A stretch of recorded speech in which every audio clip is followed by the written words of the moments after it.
Hello, Blue Water ladies. First, I'm going to apologize because although I have videoed a few videos, I haven't managed to get them up. So, my apologies. It has not been for a lack of thinking of you and, yeah, material, but it's totally been on my end. So, I apologize in that regard. I hope you are all doing well. It is the end of October now, and oh my goodness, I cannot believe we've now gone through. Well, we're like into our fall now, which is awesome. If you enjoy fall, you're pumped because the leaves are so crazy beautiful right now. Like everywhere, any drive that we go, I get so excited because we just get to see just so much beauty. Yeah, I hope that whatever life is looking like for you, that it's going well, that you are able to trust the Lord in all your circumstances, and that you are pursuing Him and just seeing Him work in such crazy, amazing ways. We've ventured into potty training our youngest, and I was very apprehensive about it just because of how potty training went our last time around. And I am so pleased to say that we are 6 days in, and it is going so much better than I thought it would. And I'm very encouraged by that because it's not my favorite thing to do. I love the outcome, but the journey of potty training is not always my favorite. Yeah, I am continuing to go through Romans in my quiet time, and I don't know if it's the season that I've gone through or the season that the Lord has taken, just we've recently gone through, or if it's just the way that Lord is speaking to my heart in particular. But Romans seriously is awesome. I am just loving it, and I'm finding it very convicting. So I just wanted to share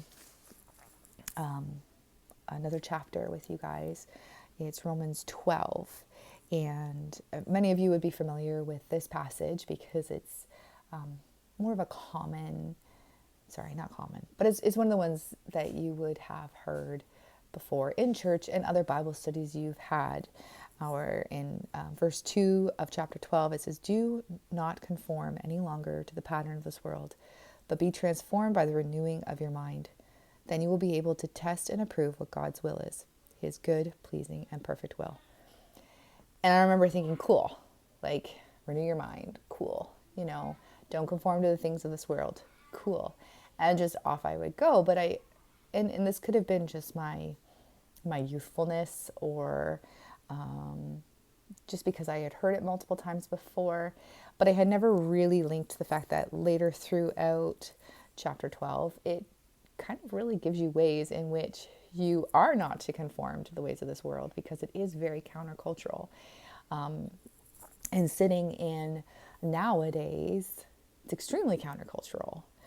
So it goes on into verse, if you look at verse 9, it says, "Love must be sincere. Hate what is evil. Cling to what is good. Be devoted to one another in brotherly love. Honor one another above yourselves. Never be lacking in zeal, but keep your spiritual fervor, serving the Lord. Be joyful in hope, patient in affliction, faithful in prayer. Share with God's people who are in need. Practice hospitality." And then in verse 14, "Bless those who persecute you." Hard stop there. I mean, yeah, I can hate what is evil. I do believe in righteous anger. I believe Jesus displayed that. And I believe that, when we see the things that go on in this world, I do think it should make us, we should hate those things that are totally not of God.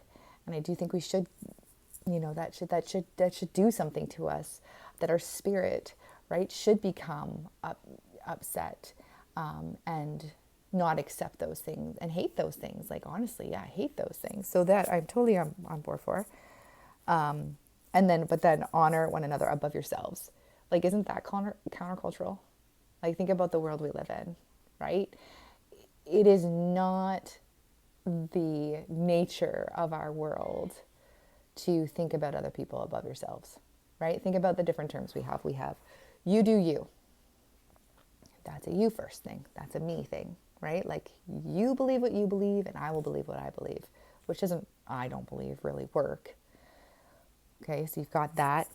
You've got it's such a me first, me always, me. It's a very selfish culture, right? So there, it's like, whew, okay, so honor one another above yourselves.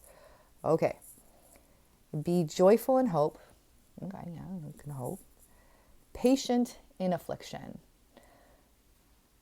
And when I think about the times that I've gone through different trials, or patience is not really something that sorry, child, 1 second.